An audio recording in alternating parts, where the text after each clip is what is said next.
ಗುರುಭ್ಯೋ ನಮಃ. ಎಲ್ರಿಗೂ ನಮಸ್ಕಾರ. Welcome to my YouTube channel.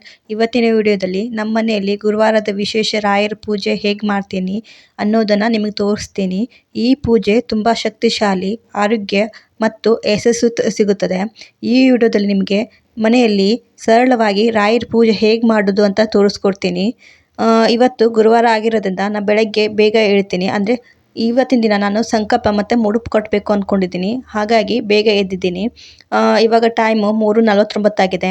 Usually ನಾನು 3:30 4 ಗಂಟೆ ಒಳಗಡೆ ಎದ್ದು ಬಿಡ್ತೀನಿ ಗುರುವಾರ ದಿನ. ಹಾಗಾಗಿ ನನಗೆ ಈಸಿ ಆಗುತ್ತೆ ಬೆಳಗಿನ ಬ್ರಾಹ್ಮಿ ಮುಹೂರ್ತದಲ್ಲಿ ಮುಡುಪು ಕಟ್ಕೊಳ್ಳೋಕ್ಕೆ ಮತ್ತು ಸಂಕಲ್ಪ ಮಾಡ್ಕೊಳ್ಳೋಕ್ಕೆ. ಹೇಳಬೇಕಂದ್ರೆ ರಾಯರನ್ನ ಸಂಕಲ್ಪ ಮತ್ತು ಮುಡುಪು ಕಟ್ಟಬೇಕಂದ್ರೆ ಬ್ರಾಹ್ಮಿ ಮುಹೂರ್ತ ಒಳ್ಳೆಯ ಸಮಯ ಅಂತಲೇ ಹೇಳ್ಬೋದು. ಆ ಟೈಮಲ್ಲಿ ಏನೇ ಕೆಲಸ ಮಾಡಿದರೂ ಬೇಗ ಸಿದ್ಧಿಸುತ್ತೆ, ಬೇಗ ಫಲ ಕೊಡುತ್ತೆ ಅಂತ ಹೇಳ್ತಾರೆ. ಹಾಗಾಗಿ ಈ ಟೈಮಲ್ಲಿ ಮಾಡ್ಕೊಳ್ಳೋದು ತುಂಬ ಒಳ್ಳೆಯದು. ನನಗೆ ಎದ್ದ ತಕ್ಷಣ ಮುಖ ತೊಳೆದು ನಾನು ಗ್ಯಾಸ್ ಸ್ಟವ್ ಎಲ್ಲ ಕ್ಲೀನ್ ಮಾಡ್ಕೋತೀನಿ. ಅವಾಗ ಹಿಂದಿನ ಕಾಲದಲ್ಲೆಲ್ಲ ಒಲೆ ಇರೋದು. ಸೊ ಒಲೆಗೆ ಪೂಜೆ ಮಾಡಿಕೊಂಡು ಏನೇ ಕಾರ್ಯ ಆಗಿರ್ಬೋದು, ಏನೇ ಪೂಜೆ ಆಗಿರ್ಬೋದು ಸ್ಟಾರ್ಟ್ ಮಾಡ್ತಿದ್ರು. ಇವಾಗಿನೆಲ್ಲ ಗ್ಯಾಸ್ ಸ್ಟವ್ ಆಗಿ, ಹಾಗಾಗಿ ಗ್ಯಾಸ್ ಕ್ಲೀನ್ ಮಾಡಿಕೊಂಡು ನೀರು ಕಾಸ್ಕೊಳ್ಳೋಕೆ ಇಟ್ಕೊತಾ ಇದ್ದೀನಿ. ಈ ವಿಡಿಯೋದಲ್ಲಿ ನಿಮಗೆ ರಾಯರ ಪೂಜೆ ಹೇಗೆ ಮಾಡೋದು, ಸಂಕಲ್ಪ ಹೇಗೆ ಮಾಡೋದು, ಸಿಂಪಲ್ಲಾಗಿ ಮನೆಯಲ್ಲಿ ಹೇಗೆ ಪೂಜೆ ಮಾಡೋದು ಅಂತ ತಿಳಿಸ್ಕೊಡ್ತೀನಿ. ಮತ್ತು ಯಾವುದ್ಯಾವುದು ತಪ್ಪು ಮಾಡಬಾರ್ದು, ಏನೇನು ಫಾಲೋ ಮಾಡಬೇಕು ರಾಯರ ವಿಷಯದಲ್ಲಿ ಅನ್ನೋದನ್ನು ತಿಳಿಸ್ಕೊಡ್ತೀನಿ. ಸೊ ವಿಡಿಯೋ ತುಂಬ ಇಂಟ್ರೆಸ್ಟಿಂಗ್ ಆಗಿರುತ್ತೆ, ಎಲ್ಲೂ ಸ್ಕಿಪ್ ಮಾಡದೆ ಪೂರ್ತಿ ನೋಡಿ. ಇವಾಗ ನಾನು ಬೆಳಗಿನ ಜಾವ 4 ಗಂಟೆ ಆಗಿರೋದ್ರಿಂದ ಆಚೆ ಕಡೆ ಸ್ವಲ್ಪ ಕತ್ಲಾಗಿದೆ, ಕಸ ಗುಡಿಸ್ಕೊತಾ ಇದ್ದೀನಿ. ಹಾಗೆ ಮನೆ ಮುಂದೆ ನೀರು ಹಾಕ್ಕೊಳ್ತಾ ಇದ್ದೀನಿ. ಮತ್ತೊಂದಂತಂದರೆ ಗುರುವಾರ ದಿನ ಯಾವತ್ತೂ ಅಪ್ಪಿತಪ್ಪಿಯೂ ನೆಲ ಒರೆಸ್ಕೊಳ್ಬೇಡಿ. ಯಾಕಂದರೆ ಗುರುಬಲ ವೀಕ್ ಆಗುತ್ತೆ. ಗುರುಬಲ ಇದ್ದರೆ ನಾವು ಏನು ಬೇಕಾದರೂ ಸಾಧಿಸ್ಬೋದು, ಜೀವನದಲ್ಲಿ ಯಶಸ್ಸು ಸಿಗುತ್ತೆ. ಅದೇ ಗುರುಬಲ ವೀಕ್ ಆದರೆ ನಮಗೆ ಜೀವನದಲ್ಲಿ ಕಷ್ಟ ತಪ್ಪೋದಿಲ್ಲ. ಹಾಗಾಗಿ ಅಪ್ಪಿತಪ್ಪಿಯೂ ನೆಲ ಒರೆಸ್ಕೋಬೇಡಿ. ಒರೆಸ್ಕೊಳ್ಳೋಂಥ ಪ್ರಸಂಗ ಬಂತಂದರೆ ಒರೆಸ್ಕೊಳ್ಳೋ ಬಕೆಟಲ್ಲಿ ಒಂದು ಹನಿ ಚಿಟಿಕೆ ಅರಿಶಿನ ಪುಡಿ ಹಾಕಿ ನೆಲ ಒರೆಸ್ಕೊಳ್ಳಿ. ಇದರಿಂದ ಮನೆ ಸಮೃದ್ಧಿಯಾಗಿರುತ್ತೆ, ಶಾಂತಿಯಿಂದ ಇರುತ್ತೆ. ಇದೊಂದು ಟಿಪ್ಸ್ ಫಾಲೋ ಮಾಡಿ. ನಾನು ಗುರುವಾರದ ಹಿಂದಿನ ರಾತ್ರಿ ಅಂದರೆ ಬುಧವಾರನೇ ನೈಟ್ ಊಟ ಆದಮೇಲೆ ನೆಲ ಎಲ್ಲ ಒರೆಸ್ಕೋತೀನಿ. ಮೊದಲು ನಾನು ಹೀಗೆ ಮಾಡ್ತಿದ್ದೆ. ಗುರುವಾರ ಎಲ್ಲ ನೆಲ ಒರೆಸ್ಕೊಂಡು ಮನೆಯೆಲ್ಲ ಶುದ್ಧಿ ಮಾಡ್ಕೊಂಡೆಲ್ಲ ಇದು ಮಾಡ್ತಿದ್ದೆ. ಸೊ ಅದರಿಂದ ನಂಗೆ ಕಷ್ಟನೇ ತಪ್ತಿರ್ಲಿಲ್ಲ. ಆಮೇಲೆ ಈ ಟಿಪ್ಸ್ ಫಾಲೋ ಮಾಡಿದ ಮೇಲೆ ನನಗೆ ಲೈಫೇ ಚೇಂಜ್ ಆಯಿತು. ಸೊ ಮನೆಯಲ್ಲಿ ಸ್ವಲ್ಪ ಶಾಂತಿ, ನೆಮ್ಮದಿ, ಜಗಳ ಅನ್ನೋದೆಲ್ಲ ಕಡಿಮೆ ಆಗಿದೆ. ಸೊ ಇದರಿಂದ ನನಗೆ ಯೂಸ್ ಆಗಿದೆ. ಸೊ ನಿಮಗೂ ಯೂಸ್ ಆಗ್ಬೋದು ಅಂತಂದು ಈ ಟಿಪ್ಸ್ ಹೇಳ್ತಾ ಇದ್ದೀನಿ. ಬೆಳಗ್ಗೆ ಎದ್ದ ತಕ್ಷಣ ನೀರು ಕಾಸ್ಕೊಳ್ಳೋದು, ಹಾಗೆ ಬಾಗಿಲು ಕಸ ಗುಡಿಸೋದು, ಮತ್ತು ಒಳಗಡೆ ಕಸ ಗುಡಿಸ್ಕೋದು, ಮತ್ತು ಬಟ್ಟೆ ತೊಳೆದು ಅಷ್ಟೇ ಮಾಡ್ತೀನಿ. ಇದರಿಂದ ನನಗೆ ಬೆಳಗ್ಗೆ ಬೇಗ ಪೂಜೆ ಸಿದ್ಧತೆ ಮಾಡ್ಕೊಳ್ಳೋಕ್ಕೆ ಹೆಲ್ಪ್ ಆಗುತ್ತೆ. ಸೊ ನಾನು ಎಲ್ಲನೂ ಹಿಂದಿನ ರಾತ್ರಿಯೇ ಸಿದ್ಧತೆ ಮಾಡ್ಕೊಂಡು ಇಟ್ಕೊಳ್ತೀನಿ. ಹಾಗಾಗಿ ನಂಗೆ ಬೇಗ ಪೂಜೆ ಮಾಡ್ಕೊಳ್ಳೋಕೆ ಸುಲಭ ಆಗುತ್ತೆ. ಇವಾಗ ನಾನು ಚಿನ್ನು ಮರ್ಸಿಗೆಲ್ಲ ಫುಡ್ ಕೊಟ್ಬಿಟ್ಟು ಇವಾಗ ನಾನು ಸ್ನಾನಕ್ಕೆ ಹೋಗ್ತಾ ಇದ್ದೀನಿ. ಸೊ ನಾನು ಚಿನ್ನು ಮರ್ಸಿಗೆ ಫಸ್ಟ್ ನಾನು ಫುಡ್ ಕೊಡ್ತೀನಿ. ಆಮೇಲೆ ಬಾಕಿ ಎಲ್ಲ ಕೆಲಸ ನೋಡ್ಕೋತೀನಿ ನಾನು. ಹೆಣ್ಮಕ್ಳು ರಾಯರ ಪೂಜೆ ಮಾಡುವಾಗ ಸೀರೆ ಉಟ್ಕೊಳ್ಬೇಕು, ಗಂಡ್ಮಕ್ಳು ಪಂಚೆ ಶಲ್ಯ ಹಾಕ್ಕೋಬೇಕು. ಸೊ ನಾನು ಸೀರೆ ಉಟ್ಕೊಂಡು ಇವಾಗ ಹೊಸ್ಲಿಗೆ ಪೂಜೆ ಮಾಡ್ಕೊಳ್ತಾ ಇದ್ದೀನಿ. ಸೊ ಮೊದಲು ಹೊಸ್ಲಿಗೆ ಪೂಜೆ ಮಾಡ್ಕೋಬೇಕು, ಲಕ್ಷ್ಮೀನ ಆಹ್ವಾನ ಮಾಡ್ಕೋಬೇಕು, ಮತ್ತು ರಾಯರನ್ನ ಆಹ್ವಾನ ಮಾಡ್ಕೊಳ್ಳೋದು ಇದೊಂದು ಮಾರ್ಗ ಅಂತ ಹೇಳ್ಬೋದು. ಹೊಸ್ಲಿಗೆ ಅರಿಶಿನ ಕುಂಕುಮ ಹಚ್ಚೋದ್ರಿಂದ ಮನೆಯಲ್ಲಿ ಪಾಸಿಟಿವ್ ಎನರ್ಜಿ ಇರುತ್ತೆ. ಮತ್ತು ನೆಗೆಟಿವ್ ಏನೇ ಎನರ್ಜಿ ಇದ್ದರೂ, ಏನೋ ಇದ್ದರೂ, ಕೆಟ್ಟ ದೃಷ್ಟಿನೇ ಇದ್ದರೂ ಅದು ನಮ್ಗೆ ತಾಗೋದಿಲ್ಲ. ಸೊ ಹಾಗಾಗಿ ಹೊಸ್ಲು ಪೂಜೆ ಮಾಡ್ಕೊಳ್ಳೋದು ತುಂಬ ಮುಖ್ಯ. ಆಮೇಲೆ ನಂತರ ಇವಾಗ ರಾಯರಿಗೆ ಅವರಿಗೆ ಇಷ್ಟವಾಗಿರೋ ಹಯಗ್ರೀವ ಪ್ರಸಾದನ ರೆಡಿ ಮಾಡ್ಕೋತಾ ಇದ್ದೀನಿ. ಇದು ಮಾಡ್ಕೊಳ್ಳೋದು ತುಂಬ ಸುಲಭ. ಒಂದು ಕುಕ್ಕರ್ ತೊಗೋಬೇಕು. ಅದಕ್ಕೆ 1 ಲೋಟ ಕಡಲೆಬೇಳೆ ತೊಗೋಬೇಕು. ಕಡಲೆಬೇಳೆನ ಚೆನ್ನಾಗಿ ತೊಳ್ಕೊಬೇಕು, 2-3 ಸಲ ಚೆನ್ನಾಗಿ ತೊಳ್ಕೊಬೇಕು. ನಂತರ ಅದನ್ನು ಒಂದು ಸ್ಪೂನ್ ತುಪ್ಪ ಹಾಕಿಬಿಟ್ಟು ಗ್ಯಾಸ್ ಮೇಲೆ ಇಡಬೇಕು. ನೆಕ್ಸ್ಟು ನಾವು ಕಾಯಿ ತುರಿನ ಮತ್ತು ಬೆಲ್ಲನ ರೆಡಿ ಮಾಡ್ಕೋಬೇಕು. ಮತ್ತು ಇದನ್ನು ಡ್ರೈ ಫ್ರೂಟ್ಸು ಏನಾದರೂ ಇದ್ದರೆ ಗೋಡಂಬಿ ಆಗಿರ್ಬೋದು, ಬಾದಾಮಿ ಆಗಿರ್ಬೋದು, ಮತ್ತು ರಾಯರಿಗೆ ಇಷ್ಟವಾಗಿರೋ ದ್ರಾಕ್ಷಿ ಆಗಿರ್ಬೋದು. ಸೊ ಡ್ರೈ ಫ್ರೂಟ್ಸ್ ಏನಾದರೂ ಇದ್ದರೆ ರೆಡಿ ಮಾಡ್ಕೋಬೇಕು. ಸೊ ಕುಕ್ಕರೆಲ್ಲ ವಿಸಿಲ್ ಆದಮೇಲೆ ಸ್ವಲ್ಪ ತುಪ್ಪ ಹಾಕಿ, ಡ್ರೈ ಫ್ರೂಟ್ಸ್ ಎಲ್ಲ ಹಾಕಿ, ಸೊ ಬೆಂದಿರೋ ಕಡಲೆಬೇಳೆನ ಮತ್ತು ಕಾಯಿ ತುರಿ ಮತ್ತು ಬೆಲ್ಲನ ಎಲ್ಲ ಹಾಕಿ ಮಿಕ್ಸ್ ಮಾಡಿಕೊಂಡು, ಸೊ ಇವಾಗ ಇದು ಪ್ರಸಾದ ರೆಡಿ ಮಾಡ್ಕೋಬೇಕು. ಸೊ ಯಾರಿಗಾದರೂ ಬೇಕಿದ್ದರೆ ಹೇಳಿ, ಪ್ರಸಾದ ಹೇಗೆ ಮಾಡೋದು ಅಂತಂದು ಕಮೆಂಟ್ ಮೂಲಕ ಹೇಳಿದ್ದೆ ನಾನು ಮಾಡ್ತೀನಿ. ಸೊ ಇವಾಗೆಲ್ಲ ಪ್ರಸಾದ ಎಲ್ಲ ರೆಡಿ ಮಾಡ್ಕೋತಾ ಇದ್ದೀನಿ. ಸೊ ರಾಯರಿಗೆ ಹಯಗ್ರೀವ ಪ್ರಸಾದ ಮಾತ್ರ ಅಲ್ಲ, ನೀವೇನಾದರೂ ಹಣ್ಣು, ಹಾಲು ಏನಾದರೂ ಇಡ್ಬೋದು, ತೊಂದರೆ ಇಲ್ಲ. ಆದರೆ ನಾನು ಹಯಗ್ರೀವ ಪ್ರಸಾದ ಮಾಡ್ಕೋತಾ ಇದ್ದೀನಿ. ಇವಾಗ ಪ್ರಸಾದ ಎಲ್ಲ ರೆಡಿ ಮಾಡಿಕೊಂಡು ಇವಾಗ ಪೂಜೆಗೆ ಬರ್ತಾ ಇದ್ದೀನಿ. ಸೊ ರಾಯರ ಮಂತ್ರದಿಂದನೇ ಈ ಪೂಜೆನ ಸ್ಟಾರ್ಟ್ ಮಾಡಿದ್ದೀನಿ. ರಾಯರ ಹತ್ರ ಹೇಳ್ಕೊತಾ ಇದ್ದೀನಿ. ಸೊ ಇವತ್ತು ನಾನು ಪೂಜೆ ಮಾಡ್ತೀನಿ, ಇದಕ್ಕೆ ನಿನ್ನ ಅನುಗ್ರಹ ಬೇಕು ಮತ್ತು ಅಪ್ಪಣೆ ಬೇಕು ಅಂತ ರಾಯರ ಅನುಗ್ರಹ ಮತ್ತು ಅಪ್ಪಣೆ ತೊಗೊಂಡೆ ಈ ಪೂಜೆನ ಪ್ರಾರಂಭ ಮಾಡ್ತಾ ಇದ್ದೀನಿ. ಮತ್ತು ಇದನ್ನೆಲ್ಲ ಪೂಜೆ ಎಲ್ಲ ಕ್ಲೀನ್ ಮಾಡಿಕೊಂಡು ಮನೆ ದೇವರಿಗೂ ನಾವು ಮನೆ ದೇವ್ರ ಹತ್ರನೂ ಹೇಳ್ಕೋಬೇಕು, ನಾ ಹೀಗೆ ಪೂಜೆ ಮಾಡ್ತಾ ಇದ್ದೀನಿ, ಇದಕ್ಕೆ ನಿನ್ನ ಆಶೀರ್ವಾದ ಮತ್ತು ಯಾವುದೇ ಅಡೆತಡೆ ಬರದೆ ನಿರ್ವಿಘ್ನಾಗಿ ಮಾಡುವಂಥ ಶಕ್ತಿ ಕೊಡು ಅಂತ ಕೇಳ್ಕೋಬೇಕು. ಈ ಪೂಜೆ ಬೇಕಾಗಿರೋದು ದೀಪ ಮತ್ತು ಬತ್ತಿ ಮತ್ತು ಹೂವು ಎಲ್ಲ ರೆಡಿ ಮಾಡ್ಕೊತಾ ಇದ್ದೆ. ನಂಬಿಕೆ ಇದ್ದರೆ ರಾಯರು ನಮ್ಮ ಜೊತೆಲೇ ಇರ್ತಾರೆ. ಕಷ್ಟದ ಸಮಯದಲ್ಲಿ ನಮ್ಮ ಕೈ ಹಿಡಿದು ನಡೆಸೋ ಗುರುಗಳವರು. ಸೊ ಅವ್ರ ಸೇವೆ ಎಷ್ಟು ಮಾಡಿದರೂ ಕಡಿಮೆನೇ. ನಾನಿವತ್ತು 3 ದಿನದ ರಾಯರ 3 ದಿನದ ಸಂಕಲ್ಪ ಸೇವೆ ಮಾಡ್ತಾ ಇದ್ದೀನಿ. ಅಂದರೆ ನನ್ನ ಪರ್ಸ್ನಲಿ ನನಗೆ ಒಂದು ಬೇಡಿಕೆ ಇತ್ತು. ಸುಮಾರು ವರ್ಷದಿಂದ ನಾನು ಬೇಡ್ಕೊಳ್ತಾ ಇದ್ದೀನಿ, ಬಟ್ ನೆರವೇರಿಸ್ತಾ ಇಲ್ಲ. ಬಟ್ ಲಾಸ್ಟ್ ಆಪ್ಷನ್ ಅಂತ ನಾನು ಇವತ್ತು ಆ ಸಂಕಲ್ಪನ ಸೇವೆಯನ್ನು ಮಾಡ್ತಾ ಇದ್ದೀನಿ. ಸೊ ಇದರಿಂದಾದರೂ ರಾಯರು ನನ್ನ ಮೇಲೆ ದಯೆ ತೋರಿಸ್ಬೋದು ಅನ್ನೋ ನಂಬಿಕೆಯಿಂದ ನಾನು ಸ್ಟಾರ್ಟ್ ಮಾಡ್ತಾ ಇದ್ದೀನಿ. ಇವಾಗ ನಾನು ರಾಯರನ್ನ ಕೂರಿಸ್ಕೊಳ್ಳೋ ಜಾಗಕ್ಕೆ ಗೋಮೂತ್ರ ಹಾಕ್ಕೊಂಡು ಶುದ್ಧಿ ಮಾಡ್ಕೋತಾ ಇದ್ದೀನಿ. ಇದು ಬಹಳ ಮುಖ್ಯ.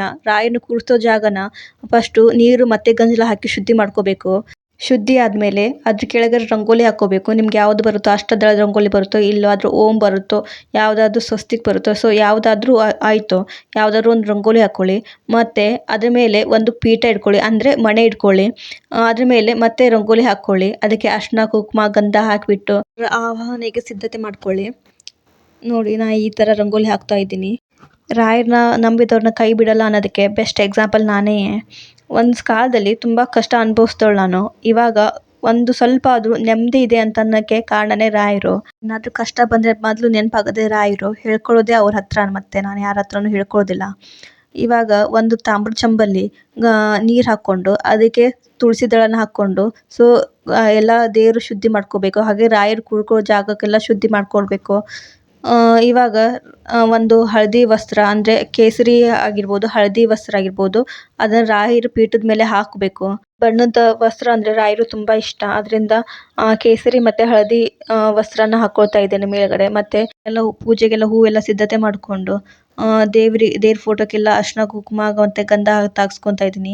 ಫಸ್ಟು ಕೆಲಸ ಮಾಡಬೇಕಾಗಿದ್ರು ಫಸ್ಟು ತುಳಸಿ ಪೂಜೆ ಮಾಡ್ಕೋಬೇಕು, ಆಮೇಲೆ ಗಣೇಶನ ಪೂಜೆ ಮಾಡ್ಕೋಬೇಕು, ಆಮೇಲೆ ಶ್ರೀಮನ್ನಾರಾಯಣ ಅಂದರೆ ಕೃಷ್ಣನಿಗೆ ಪೂಜೆ ಮಾಡ್ಕೋಬೇಕು. ಕೃಷ್ಣ ಅಂದರೆ ರಾಯರಿಗೆ ತುಂಬ ಇಷ್ಟ. ಸೊ ಕೃಷ್ಣನ ಪೂಜೆ ಮೊದಲು ಮಾಡಿಕೊಂಡು ಆಮೇಲೆ ರಾಯರ ಪೂಜೆ ಮಾಡ್ಕೋಬೇಕು. ಸೊ ಮನೆ ದೇವ್ರ ಪೂಜೆನ ಮೊದಲು ಮಾಡ್ಕೋಬೇಕು ನಾವು. ಇವಾಗ ಒಂದೊಂದೇ ಫೋಟೋಕ್ಕೆ ಗಂಧ ಅರಿಶಿನ ಕುಂಕುಮ ಹಚ್ಕೊತಾ ಇದ್ದೀನಿ. ಮತ್ತು ದೀಪಕ್ಕೂ ನಾವು ಪೂಜೆ ಮಾಡ್ಕೋಬೇಕು. ಅಂದರೆ ಮೊದಲು ನಾವು ದೀಪದಿಂದ ಸ್ಟಾರ್ಟ್ ಮಾಡೋದ್ರಿಂದ ಪೂಜೆನ ದೀಪಕ್ಕೆ ಫಸ್ಟ್ ಪೂಜೆ ಮಾಡ್ಕೋಬೇಕು. ಅದಕ್ಕೂ ನಾನು ಅರಿಶಿನ ಕುಂಕುಮ ಹಚ್ತೀನಿ. ಇದರಿಂದ ನಮ್ಮ ಮನೆ ಮತ್ತು ಮನಸ್ಸು ಯಾವತ್ತೂ ಸದಾ ಬೆಳಗ್ತಾ ಇರುತ್ತೆ. ನಾನು ರಾಯರನ್ನ ಚಿಕ್ಕ ವಯಸ್ಸಿಂದನೇ ಪೂಜಿಸ್ಕೊಂಡ್ಬಂದವಳಲ್ಲ. ಯಾವುದೋ ಒಂದು ವರ್ಧಂತಿ ದಿನ ರಾಯರ ಮಠಕ್ಕೆ ಹೋಗಿದ್ದಷ್ಟೇ. ರಾಯರು ಸೆಳೆತನೋ ಏನೋ ಅವ್ರ ಮೇಲೆ ಆಕರ್ಷಣೆನೋ ಗೊತ್ತಿಲ್ಲ. ಸೊ ರಾಯರನ್ನ ಆರಾಧನೆ ಮಾಡೋಕ್ಕೆ ಸ್ಟಾರ್ಟ್ ಮಾಡಿದೆ. ಅದು ಹೇಗಂತ ನನಗೂ ಗೊತ್ತಿಲ್ಲ. ಆವಾಗೆ ಒಂದೊಂದೇ ಹೇಗೆ ವ್ರತ ಮಾಡೋದು, ಹೇಗೆ ಪೂಜೆ ಮಾಡೋದು, ರಾಯರನ್ನ ಹೇಗೆ ಒಲಿಸ್ಕೊಳ್ಳೋದು ಅನ್ನೋಂಥ ಒಂದೊಂದೇ ನನಗೆ ಗೊತ್ತಾಗ್ತಾ ಹೋಯಿತು. ಇವಾಗ ರಾಯರ ಫೋಟೋನ ತಗೊಳ್ತಾ ಇದ್ದೀನಿ. ಸೊ ಕ್ಲೀನ್ ಮಾಡಿಕೊಂಡು ರಾಯರನ್ನ ಅಲ್ಲಿ ಸಿದ್ಧತೆ ಮಾಡಿದ್ನಲ್ಲ ಆ ಸ್ಥಳದಲ್ಲಿ ಕೂರಿಸ್ಕೋಬೇಕು. ಸೊ ನಾ ಮಂತ್ರಾಲಯದಿಂದ ಅಕ್ಷತೆ ತೊಗೊಂಡ್ಬಂದಿದ್ದೆ. ಸೊ ರಾಯರ ಮಂತ್ರಾಕ್ಷತೆನ ನಾನು ಅಲ್ಲಿ ಹಾಕ್ತಾ ಇದ್ದೀನಿ. ಅಂದರೆ ಅವ್ರನ್ನ ಪ್ರತಿಷ್ಠಾಪನೆ ಮಾಡ್ಕೊಳ್ಳೋದು ಒಂದು ರೀತಿ ಇದು. ಫೋಟೋಕ್ಕೆ ಇವಾಗ ಗಂಧ ಹಚ್ಚಬೇಕು. ಗಂಧ ನಾವು ಎಷ್ಟು ಹಚ್ತೀವಿ ಅಷ್ಟು ರಾಯರಿಗೆ ಇಷ್ಟ ಆಗುತ್ತೆ. ಸಾರಿ, ಇನ್ನೊಂದು ಹೇಳೋದು ಮರೆತುಬಿಟ್ಟೆ. ಗುರುವಾರ ದಿನ ಹೆಣ್ಮಕ್ಳು ಯಾವುದೇ ಕಾರಣಕ್ಕೂ ತಲೆ ಸ್ನಾನ ಮಾಡಬಾರ್ದು. ಅಕಸ್ಮಾತ್ ಏನಾದರೂ ಮಾಡುವಂಥ ಪ್ರಸಂಗ ಬಂದರೆ ಬಕೆಟಲ್ಲಿ ಹನಿ ಅರಿಶಿನ ಪುಡಿ ಹಾಕ್ಕೊಂಡು ತಲೆ ಸ್ನಾನ ಮಾಡ್ಕೊಳ್ಳಿ. ನಾನು ಹಿಂದಿನ ದಿನವೇ ಬುಧವಾರ ದಿನವೇ ರಾತ್ರಿಯೇ ತಲೆ ಸ್ನಾನ ಮಾಡ್ಕೊಂಡು ಇಟ್ಟಿರ್ತೀನಿ. ಸೊ ಹಂಗಾಗಿ ಪೂಜೆ ಮಾಡೋಕ್ಕೆ ನಂಗೆ ಒಳ್ಳೆ ಆಗುತ್ತೆ. ಇವಾಗ ಗಂಧ ಎಲ್ಲ ಹಚ್ಚಿದ ಮೇಲೆ ರಾಯರ ಹತ್ರ ನೀವು ಹೇಳ್ಕೋಬೇಕು, ನಾನಿನ್ನು ಪೂಜೆನ ಪ್ರಾರಂಭ ಮಾಡ್ತಾ ಇದ್ದೀನಿ. ಇದಕ್ಕೆ ಯಾವುದೇ ವಿಘ್ನ ಬರ್ದಂಗೆ ನೀನೇ ನನ್ನ ಕೈಯಿಂದ ಮಾಡಿಸು ಅಂತ ನಾನು ರಾಯರ ಹತ್ರ ಕೇಳ್ಕೊತೀನಿ. ಹಾಗೆ ಹೂವನ್ನ ಮುಡಿಸ್ಕೊಳ್ತಾ ಇದ್ದೀನಿ ಇವಾಗ. ಇದು ಎಲ್ಲ ದೇವ್ರಿಗೂ ಮತ್ತು ರಾಯರು ಮುಡ್ಸಾದ್ಮೇಲೆ ಎಲ್ಲ ದೇವ್ರ ಫೋಟೋಕ್ಕೂ ನಾನು ಮುಡಿಸ್ಕೊತಾ ಇದ್ದೀನಿ. ಮೊದಲು ತುಳಸಿ ಪೂಜೆ ಮಾಡ್ಕೋಬೇಕಾಯಿತು. ಆದರೆ ಮಳೆ ಬರೋ ಕಾರಣದಿಂದ ಒಳಗಡೆ ಎಲ್ಲ ರೆಡಿ ಮಾಡಿಕೊಂಡು ನಂತರ ತುಳಸಿ ಪೂಜೆ ಮಾಡಿದ್ರಾಯ್ತು ಅಂತ ನಾನು ಫಸ್ಟು ಇಲ್ಲೆಲ್ಲ ಸಿದ್ಧತೆ ಮಾಡ್ಕೋತಾ ಇದ್ದೀನಿ. ಇವಾಗ ಎಲ್ಲ ದೇವ್ರಿಗೆಲ್ಲ ಹೂ ಮುಡಿಸ್ಕೋಬೇಕು. ಹಾಗೆ ಸುಮಾರು ಜನ ನನ್ನ ಹತ್ರ ಕೇಳೋದೊಂದು, ಅಷ್ಟು ದೇವ್ರ ಭಕ್ತಿ ಮಾಡ್ತೀಯಲ್ಲ ನಿನಗೆ ದೇವ್ರು ಏನು ಕೊಟ್ಟ ಅಂತ. ಅವ್ರಿಗೆಲ್ಲ ಹೇಳೋ ಆನ್ಸರ್ ಒಂದೇ, ನಾನು ದೇವ್ರು ನನಗೇನು ಕೊಡೋದು ಬೇಡ, ಅವನ ಹೆಸರು ಹೇಳಿದಾಗ ನನಗೆ ಸಿಗೋ ನೆಮ್ಮದಿ ಮತ್ತು ನಂಬಿಕೆ ಯಾರ ಹತ್ರನೂ ನನಗೆ ಸಿಗಲಿಲ್ಲ. ಅವನ ಹತ್ರ ಅಷ್ಟೇ ನನಗೆ ಸಿಕ್ಕಿದ್ದು. ಸೊ ಆ ದೇವ್ರ ಪೂಜೆ ಮಾಡೋದ್ರಿಂದ ನಂಗೆ ಸಿಗೋದು ಒಂದೇ, ನೆಮ್ಮದಿ ಮತ್ತು ಖುಷಿ. ಸೊ ಅದೇ ಒಂದು ನಂಗೆ ಸಾಕು. ಮತ್ತು ಅವನು ಯಾವ ಟೈಮಲ್ಲಿ ನನಗೇನು ಕೊಡಬೇಕೋ ಅದು ಕೊಟ್ಟೇ ಕೊಡ್ತಾ. ಅದೇನೋ ಅಂತಾರಲ್ಲ, ನಮಗೆ ಯಾವ ಟೈಮಲ್ಲಿ ಏನು ಸಿಗಬೇಕು, ಯಾವುದು ಏನು ಸಿಗಬೇಕು ಅವ್ನಿಗೆ ಅದೆಲ್ಲ ಗೊತ್ತಿರುತ್ತೆ. ಸೊ ಅವ್ನು ಕೊಡೋ ಟೈಮಲ್ಲಿ ಕೊಟ್ಟೇ ಕೊಡ್ತಾ. ನನಗೆ ತಡವಾದರೂ ಒಂದು ಬೆಸ್ಟು ಗಿಫ್ಟೇ ನಂಗೆ ಕೊಡ್ತಾನಂತ ನಂಬಿಕೆ ಮೇಲೆ ನಾನು ಇನ್ನುವರೆಗೂ ವೇಟ್ ಮಾಡ್ತಾ ಇದ್ದೀನಿ, ಮಾಡೇ ಮಾಡ್ತೀನಿ. ಸೊ ನನ್ನ ಜೊತೆ ರಾಯರು ಯಾವತ್ತೂ ಇದ್ದಾರೆ, ಇದ್ದೇ ಇರ್ತಾರೆ ಅನ್ನೋ ನಂಬಿಕೆ ನನಗಿದೆ. ಅದು ಯಾವತ್ತೂ ಸುಳ್ಳಾಗೋದಿಲ್ಲ. ಒಳಗಡೆ ಎಲ್ಲ ಸಿದ್ಧತೆ ಮಾಡ್ಕೊಂಡಾಯಿತು. ಇವಾಗ ಮಳೆ ಸ್ಟಾಪ್ ಆಗಿದೆ. ಸೊ ಆಚೆ ಕಡೆ ನಾನು ತುಳಸಿ ಪೂಜೆಗೆ ಹೋಗ್ತಾ ಇದ್ದೀನಿ. ತುಳಸಿ ಪೂಜೆ ಮಾಡೋಕ್ಕಿಂತ ಮೊದಲು ಸೂರ್ಯನಿಗೆ ಅರ್ಘ್ಯ ಕೊಡಬೇಕು. ಒಂದು ತಾಮ್ರ ಚಂಬಲ್ಲಿ ನೀರು ತುಂಬಿಕೊಂಡು ಹನಿ ಕುಂಕುಮ ಹಾಕ್ಕೊಂಡು ಸೂರ್ಯನಿಗೆ ಅರ್ಘ್ಯ ಕೊಡ್ಕೋಬೇಕು.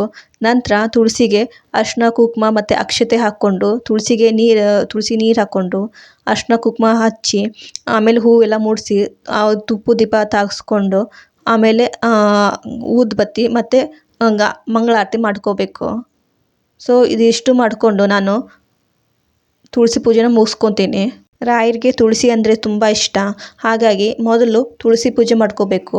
ತುಳಸಿ ಮನೆ ಮುಂದೆ ಇದ್ದರೆ ನೆಗೆಟಿವ್ ಎನರ್ಜಿ ಬರ್ದಂಗೆ ಮತ್ತು ಕೆಟ್ಟ ದೃಷ್ಟಿ ತಾಗ್ದಂಗೆ ನೋಡ್ಕೊಳ್ಳುತ್ತೆ.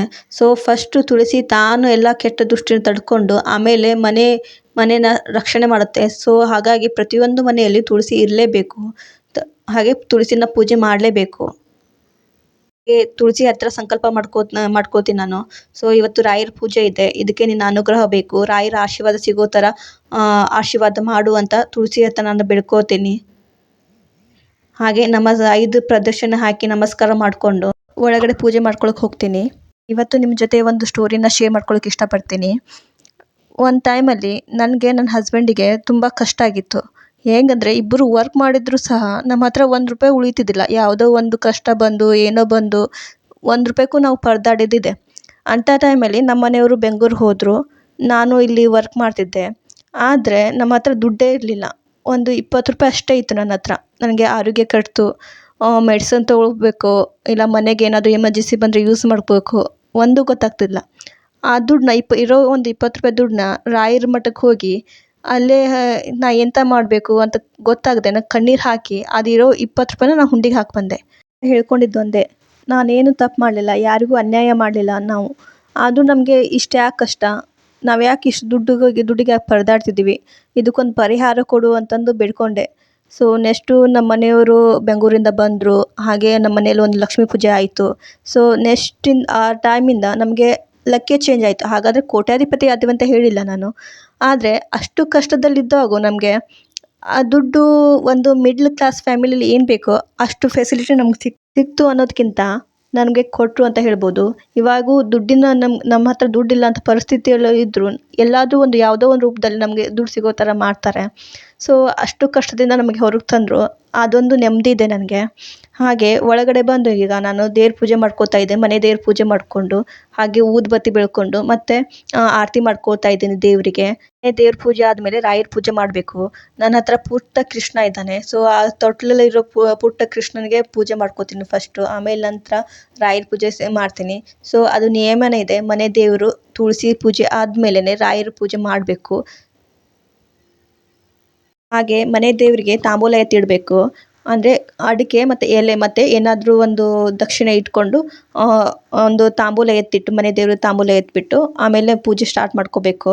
ರಾಯರ ಪೂಜೆ ಮಾಡಿದವ್ರಿಗಷ್ಟೇ ಗೊತ್ತಿರುತ್ತೆ ಅವರ ಪೂಜೆ ಮಹಿಮೆ ಮತ್ತು ಅವ್ರ ಪವಾಡ ಬಗ್ಗೆ ಗೊತ್ತಾಗುತ್ತೆ. ರಾಯರು ಎಷ್ಟೋ ಸಲ ನನಗೆ ತುಳಸಿ ಮೂಲಕ ಅವ್ರ ಪ್ರಸಾದ ಕೊಟ್ಟು ನನಗೆ ಎಷ್ಟೋ ಸೂಚನೆ ಕೊಟ್ಟಿದ್ದಾರೆ. ಹಾಗೆ ಪೂಜೆ ಮಾಡುವಾಗ ನೆಗಾಡಿದ್ದು ಉಂಟು. ಸೊ ನಂಗೆ ಅದೊಂದು ಎಕ್ಸ್ಪೀರಿಯೆನ್ಸ್ ಆಗಿದೆ. ರಾಯರು ನನ್ನ ಜೊತೆಗಿದ್ದಾರೆ ಅನ್ನೋ ನಂಬಿಕೆ ನಂಗೆ ತುಂಬ ಇದೆ. ಅದು ಪೂಜೆ ಮಾಡಿದವ್ರಿಗಷ್ಟೇ ಎಕ್ಸ್ಪೀರಿಯೆನ್ಸ್ ಇರುತ್ತೆ.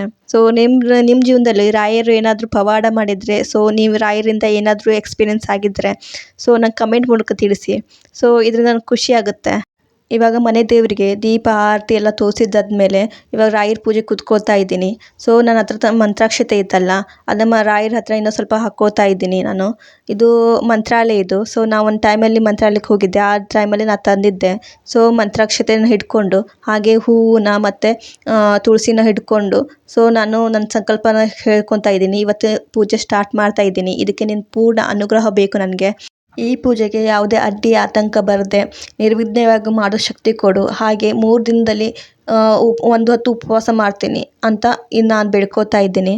ಸೊ ಈ ಈ ವ್ರತದಲ್ಲಿ ನೀವು 3 ಹೊತ್ತು 3 ದಿನಾನು ಒಂದು ಹೊತ್ತು ಊಟ ಮಾಡ್ಬೋದು. ಇಲ್ಲಾದರೆ ಹಾಗೆ ಉಪವಾಸ ಒಂದು ಹೊತ್ತು ಮಾಡದೆ ನೀವು ಬೇಕಾದರೂ ವ್ರತ ಮಾಡ್ಬೋದು. ಇದರಲ್ಲಿ ತೊಂದರೆ ಇಲ್ಲ. ರಾಯರು ಯಾವತ್ತೂ ಉಪವಾಸ ಇದ್ದು ನಾನು ಸೇವೆ ಮಾಡು ಅಂತ ಹೇಳೋದಿಲ್ಲ. ಶಕ್ತಿ ಪ್ರಕಾರ ನಾವು ಮಾಡ್ಬೋದು. ಗುರುವಾರನೂ ಉಪವಾಸ ಮಾಡೋ ನೆಸೆಸರಿ ಇರಲ್ಲ. ಆದರೆ ಏಕಾದಶಿ ಮಾತ್ರ ನಾವು ಖಂಡಿತವಾಗಿ ಮಾಡಲೇಬೇಕು. ಅನ್ನ ತಿನ್ನೋ ಹಾಗಿಲ್ಲ ಅವತ್ತಿನ ದಿನ. ಬೇಕಾದ್ರೆ ಫಲಹಾರ ಹಾಲು ತಿನ್ಕೊಂಡಿರ್ಬೋದು. ಏಕಾದಶಿ ಮಾಡಲೇಬೇಕು ಗುರುವಾರ ಮಾಡೋರು. ಯಾಕೆ ಮಾಡ್ಬೇಕಂತಂದರೆ ರಾಯರಿಗೆ ವಿಷ್ಣು ಇಷ್ಟ. ಏಕಾದಶಿ ವಿಷ್ಣುವಿನ ದಿನ ಆಗಿರೋದ್ರಿಂದ ಸೊ ರಾಯರು ಅವತ್ತಿನ ದಿನ ಉಪವಾಸ ಇರ್ತಾರೆ. ರಾಯರ ಭಕ್ತರು ಅವತ್ತಿನ ದಿನ ಉಪವಾಸ ಇರಲೇಬೇಕು. ಹಾಗಾಗಿ ಏಕಾದಶಿನ ಮಾಡಿ ಸೊ ಅದರಿಂದ ತುಂಬ ಪುಣ್ಯ ಫಲವೆಲ್ಲ ಸಿಗುತ್ತೆ. ಈ ಜನ್ಮದಲ್ಲೂ ನಮಗೆ ಪುಣ್ಯ ಫಲ ಸಿಗದೇ ಇರ್ಬೋದು, ಆದರೆ ಮುಂದಿನ ಜನ್ಮದಲ್ಲಂತೂ ಸಿಕ್ಕೇ ಸಿಗುತ್ತೆ. ಸೊ ಯಾರೂ ಮಿಸ್ ಮಾಡದೆ ಏಕಾದಶಿನ ಮಾಡಿ. ಇವಾಗ ಒಂದು ತಾಂಬೂಲ ಅಂದರೆ ಅಡಿಕೆ ಎಲೆ ಮತ್ತು 11 ರೂಪಾಯಿ ದಕ್ಷಿಣೆ ಮತ್ತು ಅಕ್ಷತೆ ಕಾಳು ಮತ್ತು ತುಳಸಿ ಎಲೆ ಮತ್ತು ಕಾಯಿನ ರೆಡಿ ಮಾಡಿ ಇಟ್ಕೊಂಡು ಕೈಯಲ್ಲಿ ಹಿಡ್ಕೊಂಡು ರಾಯರ ಹತ್ರ ಸಂಕಲ್ಪ ಮಾಡ್ಕೋಬೇಕು. ನಾನು ಇನ್ನು 3 ದಿನದ ಸಂಕಲ್ಪ ಸೇವೆ ಮಾಡ್ತಿದ್ದೀನಿ. ಇದ್ರ ಫಲವಾಗಿ ನನಗೆ ಏನು ಬೇಕು ಅಂತ ಬೇಡಿಕೆ ಇಟ್ಕೋಬೋದು. ಅಂದರೆ ಒಂದೇ ಬೇಡಿಕೆ ಇಟ್ಕೋಬೇಕು. ಒಂದು ವ್ರತಕ್ಕೆ ಒಂದೇ ಬೇಡಿಕೆ ಇಟ್ಕೋಬೇಕು. ಹಾಗಾಗಿ ನಿಮ್ಮ ಮನಸ್ಸಲ್ಲಿರೋ ಬೇಡಿಕೆನೆಲ್ಲ ರಾಯರ ಹತ್ರ ಬಿಡ್ಕೋಬೇಕು. ಆ ಆಸೆ ನೆರವೇರಿದ ನಂತರ ನೀವು ರಾಯರಿಗೆ ಏನು ಮಾಡ್ತೀರಾ ಅಂದರೆ ತುಪ್ಪದ ದೀಪ ಆಗಿರ್ಬೋದು, ಹಾಗೆ ಯಾವುದಾದ್ರ ಬಗ್ಗೆ ಆಗಿರ್ಬೋದು. ಸೊ ನೀವೇನಾದರೂ ಒಂದು ಕೋರಿಕೆ ಇಟ್ಕೋಬಹುದು. ಹಾಗೆ ರಾಯರಿಗೆ ಏನಾದ್ರು ಸೇವೆ ಮಾಡ್ತೀನಿ ಅಂತಂದ್ರೂ ಹೇಳ್ಕೋಬಹುದು.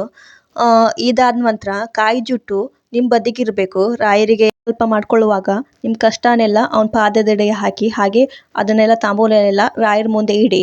ಹಾಗೆ ನಿಮ್ಮ ಕೋರಿಕೆಗಳನ್ನು ಮತ್ತೊಂದು ಸಲ ಹೇಳ್ಕೊಳ್ಳಿ. ಮತ್ತು ಮಂತ್ರಗಳನ್ನು ಹೇಳುತ್ತಾ ಅವ್ರ ಹತ್ರ ಪೂಜೆ ಮಾಡಿ. ಹಾಗೆ ಯಾವುದೇ ಕಾರಣಕ್ಕೂ ರಾಯರಿಗೆ ಊದುಬತ್ತಿ ತಾಗಿಸ್ಬೇಡಿ. ಇವಾಗ ಮತ್ತೆ ನಾನು ರಾಯರಿಗೆಲ್ಲ ಆದಮೇಲೆ ಅವ್ರಿಗೆ ಇಷ್ಟವಾದ ತುಳಸಿನ ಹಾಕ್ತಾ ಇದ್ದೀನಿ. ರಾಯರ ಪೂಜೆ ಮಾಡುವಾಗ ರಾಯರ ಬಗ್ಗೆ ಅಷ್ಟೇ ಗಮನ ಇರಬೇಕು. ಸೊ ಯಾವುದೇ ಹೊರಚಿಂತೆ ಮಾಡಬೇಡಿ. ಸೊ ಅಕಸ್ಮಾತ್ ಒಂದೊಂದು ಸಲ ನಮ್ಮ ಪರೀಕ್ಷೆ ಮಾಡಲಿಕ್ಕೆ ಅಂತಲೇ ಬೇರೆ ಬೇರೆ ಯೋಚನೆಗಳೆಲ್ಲ ಬರುತ್ತೆ. ಆವಾಗ ಒಂದು ದೀರ್ಘ ಉಸಿರು ತೊಗೊಂಡ್ಬಿಟ್ಟು ರಾಯರನ್ನ ನಾಮ ಜಪ ಮಾಡಿ. ಹಾಗಾಗಿ ರಾಯರ ಮೇಲೇ ಗಮನ ಇರುತ್ತೆ. ರಾಯರ ಬಗ್ಗೆನೇ ಯೋಚನೆ ಇರುತ್ತೆ. ಸೊ ನೀವು ಪೂಜೆ ಮಾಡುವಾಗ ಗಮನ ಎಲ್ಲೂ ಹೋಗೋದಿಲ್ಲ.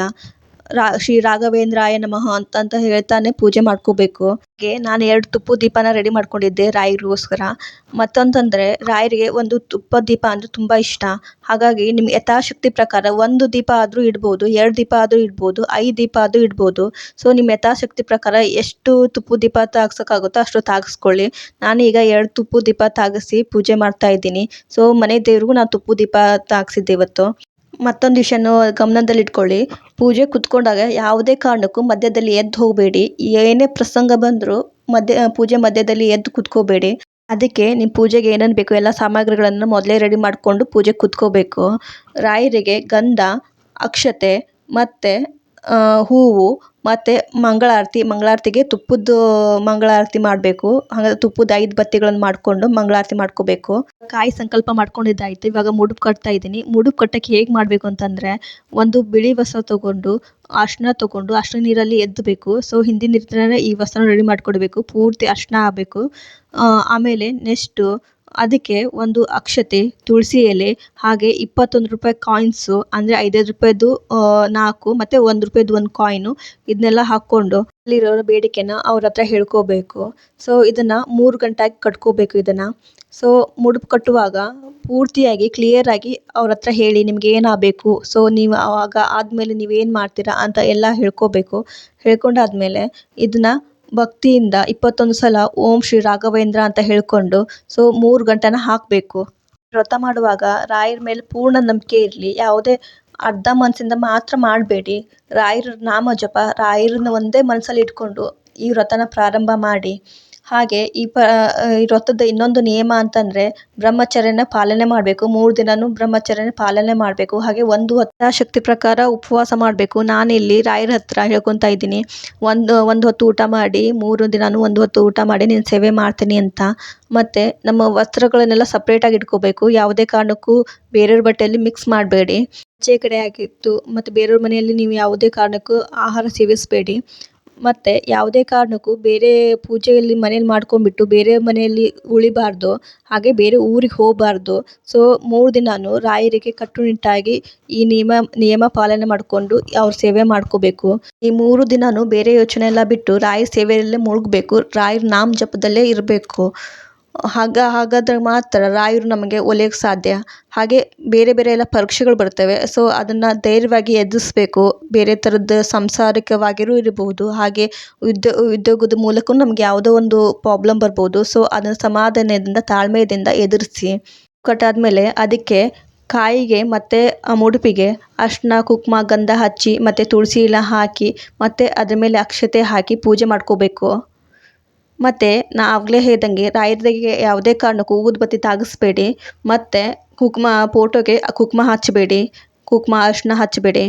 ಸೊ ಕಾಯಿಗಷ್ಟೇ ಕುಂಕುಮ ಅರಿಶಿನ ಮತ್ತು ಗಂಧ ಹಚ್ಕೊಳ್ಳಿ. 108 ಬಾರಿ ರಾಯರ ನಾಮ ಜಪ ಮಾಡಿ, ಹಾಗೆ ರಾಯರ ಮೂಲ ಮಂತ್ರನ ಹೇಳ್ಕೊಳ್ಳಿ.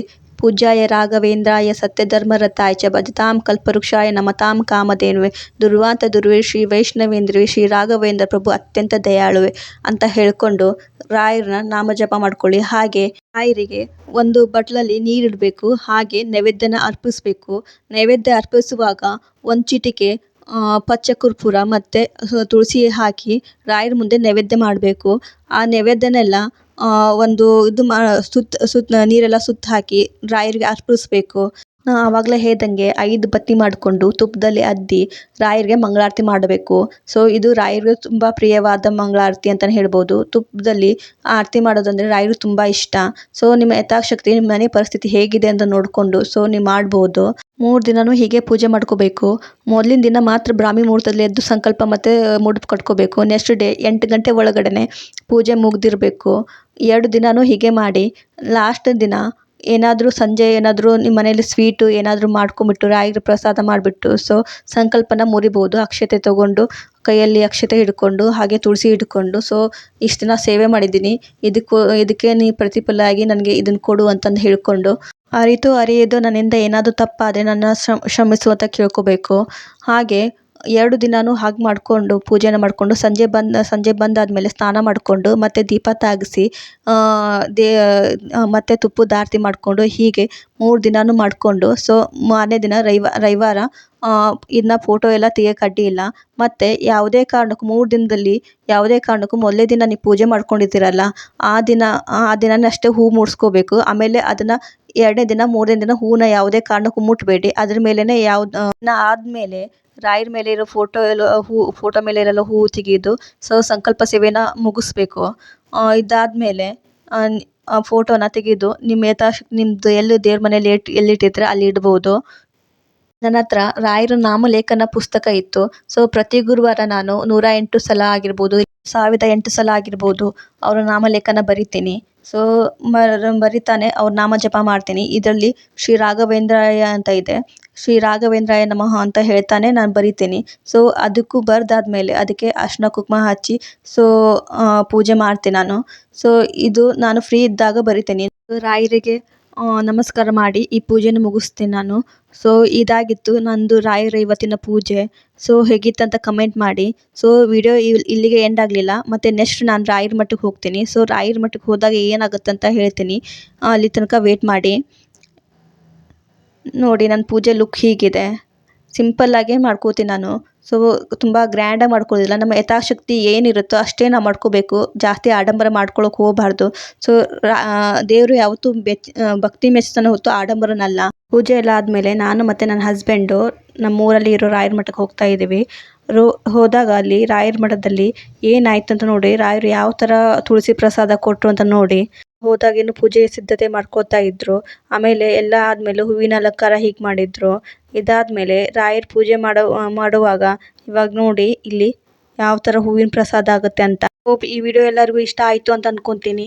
ಏನಾದರೂ ಇದ್ದರೆ ಡೌಟ್ಸ್ ಇದ್ದರೆ ಕಮೆಂಟ್ ಮಾಡ್ಬೋದು. ಹಾಗಾದರೆ ಏನಾದರೂ ನನ್ನಿಂದ ಮಿಸ್ಟೇಕ್ ಆಗಿದ್ದರೆ ಸೊ ನೀವು ನನಗೆ ಸಜೆಷನ್ ಮಾಡ್ಬೋದು. ವಿಡಿಯೋನ ಶೇರ್ ಮಾಡಿ, ಸಬ್ಸ್ಕ್ರೈಬ್ ಮಾಡಿ, ಹಾಗೆ ಲೈಕ್ ಮಾಡಿ. ಸೊ ನಿಮ್ಮ ಸಪೋರ್ಟ್ ನಂಗೆ ತುಂಬ ಮುಖ್ಯ.